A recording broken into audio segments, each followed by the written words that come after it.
Pwy ydw i? O lle ddes i? Pam ydw i yma? Pam ydw i am gwybod? Pam rydym yn ddioddef? Lle gallai ddarganfod gobaith? A ydy Duw yn bodoli? A fedrwn wybod yn sicr? Fyddai'n bosib i'w cyfarfod. Mae Duw yn agosach na beth rydych yn meddwl.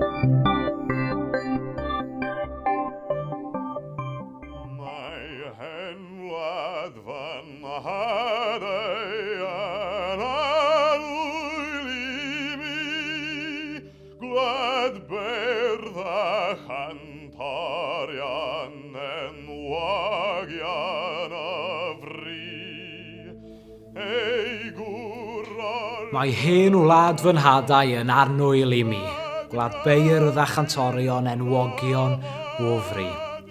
Dwi wrth fy modd gyda'r syniad hwn o fod Cymru yn wlad sy'n llawn o feirdd a chantorion. A'r gwir yw mae gwlad y gan fi hon erioed. Pa gyddoriaeth bynnag dych chi'n ei fwynhau o Shirley Bassey i Fryn Terfel, o gerdd dant i Super Furry Animals, does dim gwadu fod hen wlad fy nhadau wedi ysbrydoli cenedlaethau o feirdd a chantorion, cyfansoddwyr a cherddorion, awduron, arlunwyr, cerflunwyr, penseiri a gwneithurwyr ffilm. A dweud y gwir, dywedir fod cael eich geni yma yn fwy o gael eich geni gyda chan yn eich calon na llwy arian yn eich ceg. O'r cyffro fod yn rhan o'r dyrfa yn stadiwm y millenniwm yn canu Cwm Rhondda i wranda'r eiriau drwy'n dagrau yn angladd cyfaill, neu wrth edrych ar y deilad anferth sy'n dal ein hanydol ac yn gwneud i ni deimlo'n fach iawn. Dyn ni gyd wedi cael y profiadau hynny, gan mae rhywbeth ynom ni yn cael ei deffro, ei gynhyrfu, ei fodloni. Nid bod rhaid i chi fod yn Gymro i brofi hynny, oherwydd yn ddwfn yng nghalon pawb mae'r newyn ar y dyhead yma.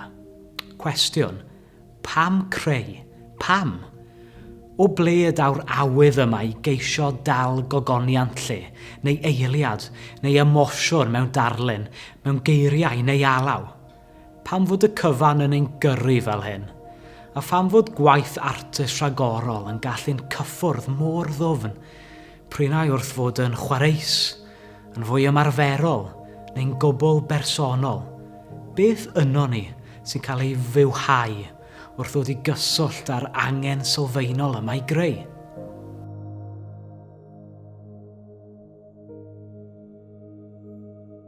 Mae'r ysgrythurau Hebraeg yn dechrau gyda llyfr a elwir Genesis yn llythrenol llyfr y dechreuadau, ac yn yr adnodau agoriadol cawn ni cyflwyno i Dduw'r greadigaeth gyfan. Ac un o'r pethau ddysgwn am y Duw hwn yw ei fod yn greadigol yn ei hanfod ac i raddfa na fedrwn ni ei ddychmygu.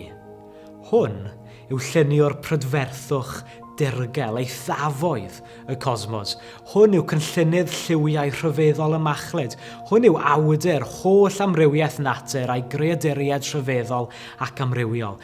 Hwn yw creawdwr cynllun cain pob plien a chymlethdod manwl pob deilen. Dywedir wrthym fod dechreuadau bywyd i gyd, o'i darddiad, ei Genesis yw cael yn yr ysbryd credigol yma, yn niw ei hun, yr un sy'n tanio bywyd. Fel mae arbenigwr wrth edrych ar ddarn o gelfyddyd y medru dweud wrth eich pwy luniodd y darn. Felly, yn y greadigaeth gwelwn ni ôl llaw rhyfeddol Duw a'i gynllun hardd.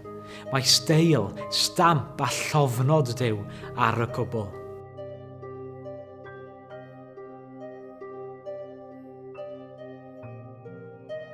Yna o fewn i'r bydysawd rhyfeddol, perffaith yma, ar y blaned fach yma, y lle delfrydor ar gyfer bywyd, mae Duw yn creu dynoliaeth, pobl.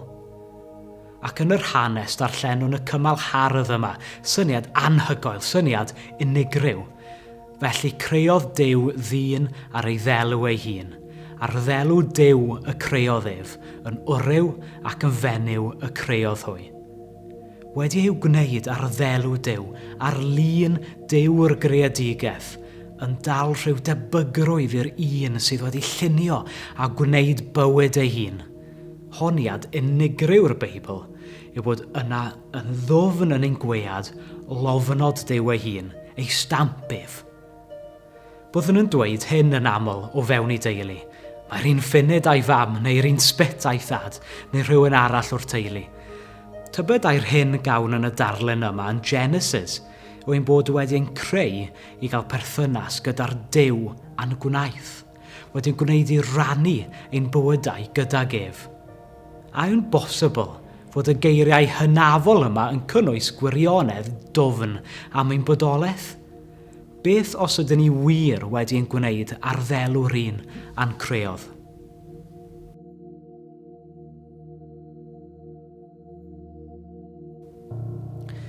Ein hadeiladau ni sy'n dominyddu ein gorwelion.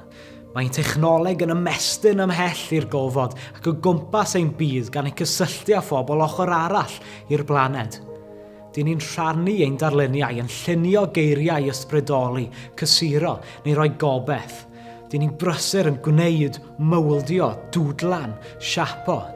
Allwn ni ddim peidio creu.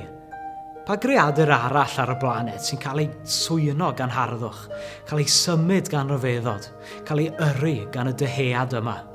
Pam? Os oedd yr hyn a ddywedodd T.H. Parry Williams, beth wyt ti am mynd a'i frawd ond swpo esgyr mewn gwisgo gnawd yn wir, ac ein bod yn cael ein gyrru gan yr ysfa gyntefig i oroesi, pa fantes yn y byd fyddai'r ymenydd dynol o greu prydferthwch ei fwyn ei hun? O ble daw'r awydd hwnnw? Beth os yw'r angerdd yma sy'n llifo yn ein gweithiennau yn tarddu o le ynom sy'n ein cysylltu'n uniongyrchol gyda'n ffynonell go iawn, ffynonell bywyd ei hun? Beth petai wrth i ni geisio darganfod harddwch ein bod yn darganfod rhywbeth sy'n wir amdano ni ein hunain? Ond ydyw'n bosibl ein bod ni yn greadigol oherwydd ein bod wedi'n llunio gan greawdwr, ac wrth i ni greu, ein bod yn dod o hyd i ddelw'r creowr hwnnw. Beth os yw'r pleser a'r boddhad yn flas o bleser a llawenydd y creawdwr, llawenydd Duw Dad sydd wrth ei fodd yn gweld ei bobl yn darganfod pwrpas ei bodolaeth. Roedd rhai o ddisgyblion cyntaf Iesu wedi darganfod y gwirionedd yma amdanom, ac yn ceisio byw yng ngoleuni hynny. Mae Iagon ysgrifennu at Gristnogion fel hyn.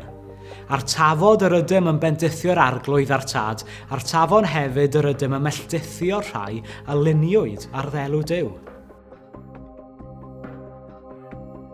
Mae gennym y gallu rhyfeddol i greu pethau sy'n dda a defnyddiol. Ond ar yr un pryd, mae gennym allu ddefnyddio'r un ynni creadigol i daro bobl i lawr yn hytrach na'i codi ar ei traed. Pobl yn ôl Iago sydd wedi'i llunio ar ddelw Duw. Yn wahanol i Dduw, dydy popeth dyn ni'n ei greu ddim yn dda, ac mae'n torri ei galon i weld ei blant yn dioddef ac yn ymladd. Yr ydym wedi gwneud llanast o'i fyd, llanast o fywydau, llanas yn ein bywydau ni ein hunain. Yr ydym yn gampwaith sydd wedi ei anharddu. Be tybed fydd y canlyniad credu'r gwirionedd yma, fod pob person wedi ei wneud ar ddelw Duw, nid tamaid o gnawd i fwydo chwant, nid problem i'w osgoi, nid rhywbeth i elwa arno, nid gwrthrych i'w gamdrin, ond person ar ddelw Duw, rhan o'i gampwaith, gwaith ei ddwylo, plentyn yma Duw ei hun yn ei garu. Mi fyddai'r byd yn le gwahanol iawn petai ni'n gweld ôl ei fysedd yn y bobl yn cwmpas ac yn ni ein hunain. Meddyliwch amdano, siaradwch amdano, holwch.